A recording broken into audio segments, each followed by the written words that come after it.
So wait a minute, you have to help you've got such a conflict as a vampire doctor. I mean, come on, there isn't a soap opera like that. And you have to help fix up one of the enemy? Yeah, well, you know, Carlisle's a humanitarian, and I think that's what I love about him is his human life was ripped away from him, and so he did everything possible to hold on to any traits of humanity that he could, even going to the extent of not wanting to feed on humans, and then starting a you know, this faux human family, and I think, you know, he's got a lot of compassion, and even though this werewolf clan is the mortal enemies, I understand their point of view. I don't have a beef with them. They have a beef with us, you know? So I feel guilty that, you know, our presence is making them transform into werewolves. So I don't feel like Carlisle dislikes the werewolves. I think he feels guilty that they hate us so much. Let's project ourselves into these characters. Wouldn't you be mad as heck at Bella? Look what she's putting you guys through. You know, what if your family loves her, and, you know, is she worth it? Doesn't everyone have someone like that in their family that they're dating, and you're like, you know, I really wish they weren't dating that person, but because you love that family member, you just smile and grin, and you say, welcome to the family. I don't know. Would you do that? In my personal life? Yeah. I mean, ask my brother how many girls he's tried to date and how many have lasted. Do you put on the bridal gown and just I scare would not want to date a guy who was... No, you wouldn't. No, you wouldn't. I would not. Terrifying. But wait a minute. What does your family say when you bring home a guy?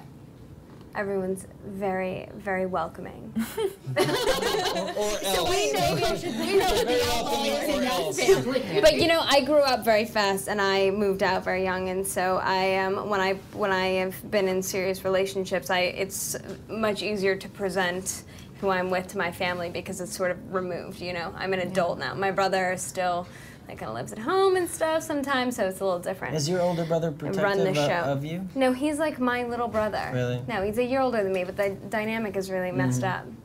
Anyways. You know, powerhouse. Wouldn't you be mad at Bella? Look what she's doing to your family. You're so loving with your family, and look what she's putting them through. I don't see it like that.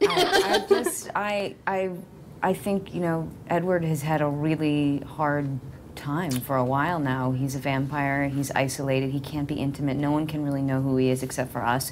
We all have mates and people to love, and he doesn't have that, and there's a sadness there that he carries around with him, and that kills me as a mother. So I'm really happy, and I mean, she's a great girl. At least, you know, she could have been some just hussy. She could have been a floozy. Yeah, and I'm thrilled with his choice. Although she is food. I mean, he really shouldn't play with his food. It's like falling in love with your mashed potatoes. All right, now, You know, you're going to be no quoted as idea. calling Bella a mashed potato. Don't worry, I wrote that. Kristen's going to get that in a minute. Oh, great. You had no idea where this Twilight trip was going to take you. And you've had lots of experiences before this. What would you have liked to know before this tsunami of attention? You know, I don't think it still hasn't fully hit me. I mean, we're such in a bubble of making these movies. I mean, we've been doing them back to back to back that it's hard to step out of it. And I'm shocked whenever, you know, I meet a bunch of people, like a group of Twilighters that are screaming, and I'm always turning around going, are they screaming at us? You know, it's Stop it, they're still always screaming for you. It's still Well, aren't you insulted that they recognize you?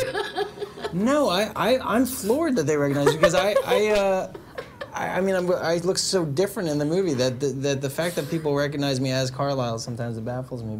But I'm humbly overwhelmed and happy that the fans have come out with such support, and I'm just as excited to meet them, because you know what, at the base of it, we're all fans. The cast and the fans are all fans of this book, so it feels like we have this camaraderie.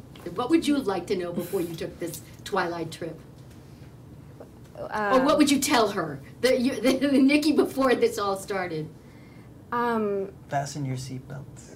I've like thoroughly enjoyed this experience and this process, and I guess there's no way to like really prepare anyone for this, but on the other hand, I'm so grateful, and I guess I just would have been really excited if someone told me that this was going to happen to me, and that I was going to know that I had a job to look forward to, because as an actor, like, you know, stability and consistency is something we lack. So, yeah, I think I would have been really happy.